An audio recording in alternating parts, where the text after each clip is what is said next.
selamat sahabat semuanya. Jumpa lagi di channel Praska Jiska Sekolah Sahabat Primary. Pelajaran ke-9. Pelajaran ke-10. 10. Pelajaran yang ke-10. Oke. Judulnya adalah mati atau hidup. Jadi sore ini kita ada di Taman Laverde Serpong Park ya. Iya. Gak apa-apa, Bapak kedengaran kan? Jadi Praska mau cerita rangkuman pelajaran sekolah sahabat yang ke-10. Ya. Ya, silakan Praska, yuk sambil ke situ. Oke. Nah, ayat hafalan kita terdapat di Yohanes 11 ayat 25. Aku udah hafal nih. Akulah kebangkitan dan hidup. Udah, itu doang. Wah, pendek dong. Oke, terus apa ceritanya nih? Nah, ada pertanyaan. Apakah engkau pernah benar-benar sakit? Nah lah ya pastinya ya. Iya, sangat sakit sehingga engkau begitu lemah untuk keluar dari tempat tidur. Aduh. Terus dokter mungkin memberikan obat atau suntikan atau alat pernapasan. Tapi zaman dulu mana mungkin ada yang begitu-gitu kan? Ya. Mana mungkin? Kan dokter belum ilmu dokter kan belum berkembang zaman dulu. Yes. Nah, terus ada tapi ada satu orang yang bisa, yaitu Tuhan Yesus, Sang Maha Guru. Guru, Guru Maha Agung. Oke, terus? Terus, nah kita mulai ceritanya. Oke, silakan, Praska. Terus ada orang bernama Yairus. Dia mempunyai satu anak atau ya satu anak doang ya. Nah, gadis yang hanya mempunyai ya berumur 12 tahun. Dan orang dianya lagi sakit. Nah, orang tuanya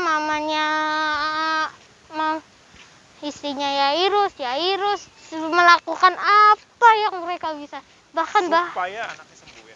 Iya, bahkan sampai meminta bantuan orang lagi. Waduh. Tapi nggak bisa. Nggak sembuh. Enggak. Terus Ini, seorang apa nih dia tuh? Yairus ini seorang apa yang nggak dibilang di sini sih? Mungkin pejabat kali ya. Oke, terus? Iya. Dan terus bahkan semua orang nggak bisa di situ. Nggak ada yang bisa menyembuhkan. Tak satu pun yang bisa menyembuhkan. Tapi terus hanya sisa satu orang aja, yaitu Tuhan Yesus. Tuhan Yesus, Guru Agung dari Galilea. Oke, terus? Nah, setiap orang sedang membicarakan tentang mukjizat yang dilakukan Tuhan Yesus. Mukjizat Yesus. Ya, terus yang ini Yesus adalah pengharapan Yairus paling terakhir. Nah, nggak ada pilihan lagi. Nggak tahu lagi mau bikin apa. Ya. Dan dia tinggal berharap sama kepada Yesus. Oke, terus? Lalu dia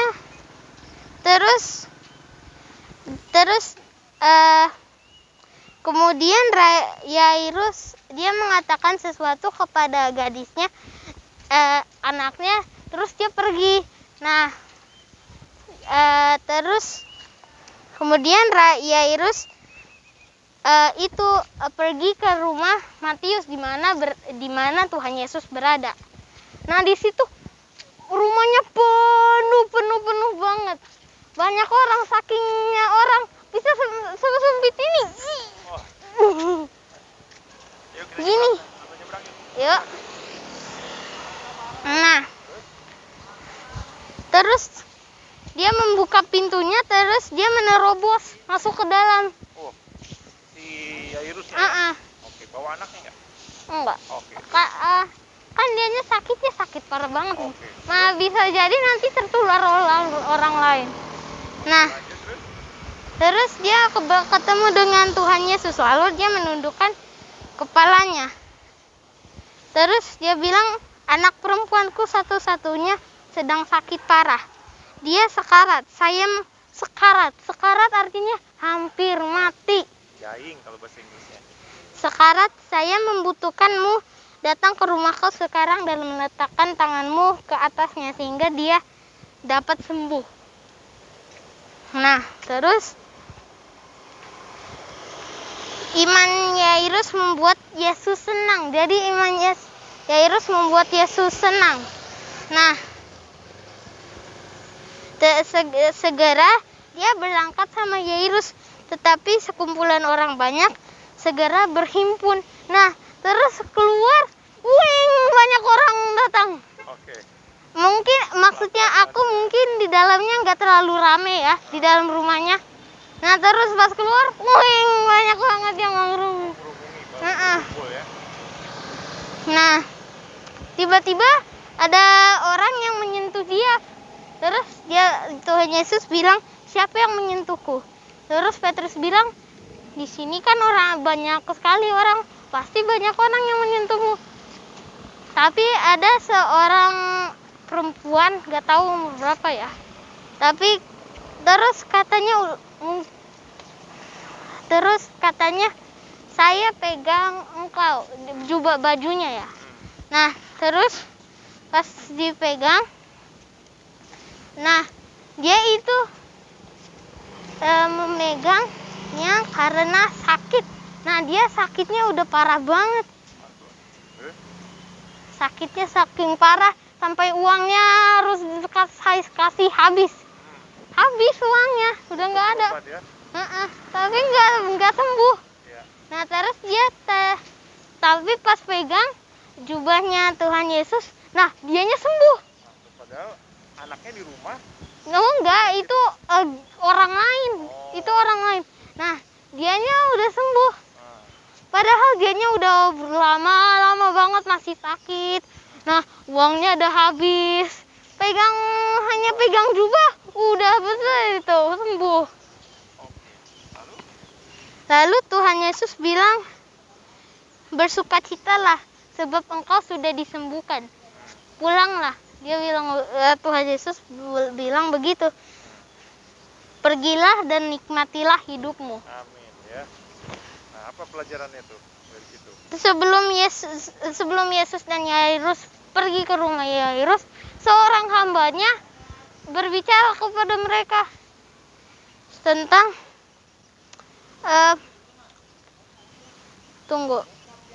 bahwa anaknya Yairus sudah sembuh. Bukan. Sudah mati. Ya. Sudah mati tadi itu. Sudah. Oke. Nah, terus betapa sedihnya.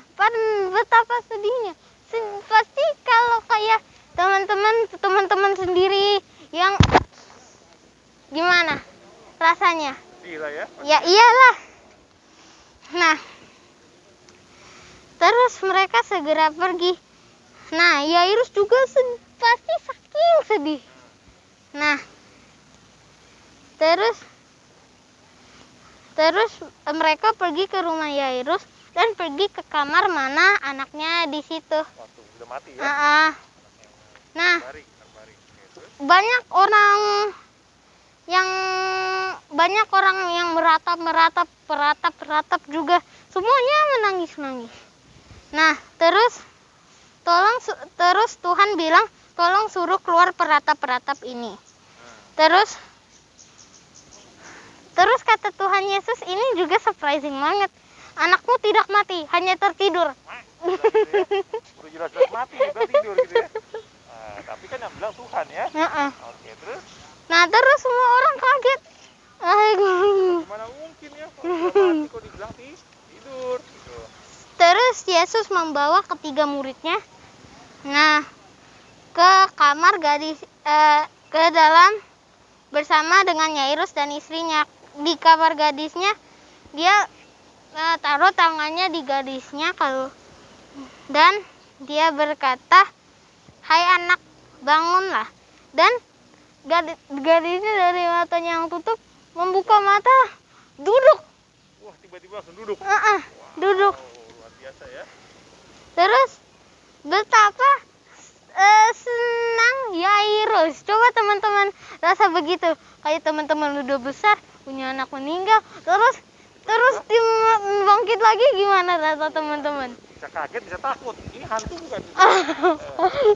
Oke,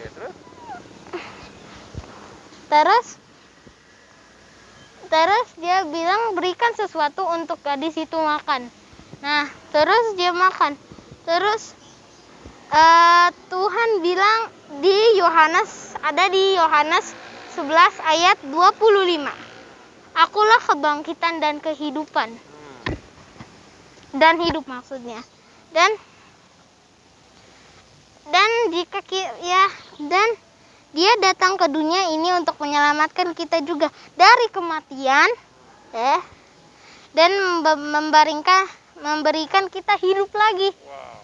Nah, jika kita percaya kepadanya, kita mati, tapi kita bisa hidup lagi dan hidup kekal. Kita bisa hidup kekal. Tidakkah engkau mengasihinya? Amin ya. Bagaimana teman-teman? Kita harus mengasihi Tuhan yang Maha Kuasa ya, bahwa Tuhan bisa bahkan bukan hanya memberikan, bahkan menghidupkan orang yang sudah mati. Oke. Jadi itu pelajarannya buat kita semua teman-teman. Kita ucapkan terima kasih buat teman-teman yang sudah mendengarkan. Pelajaran 9 kita belum bikin kuis ya? Wah, nggak apa-apa, nggak usah kuis terus ya. Kalau gitu setiap keluar nggak usah. Iya ya, jadi teman-teman kita terberkati di pelajaran ini. Jangan lupa subscribe. Subscribe-nya gratis. Iya. Teman-teman jangan terlambat, kalau enggak nanti kalau subscribe kena bayar. Oke semuanya, sampai jumpa lagi, sampai ketemu lagi di channel berikutnya. Dan mohon maaf karena adik Kira nggak bisa ikut. Nggak mau. Lagi painting dia ya. Cak. Sampai ketemu lagi, ciao. Bye bye, selamat sabat. Ya. Dan happy.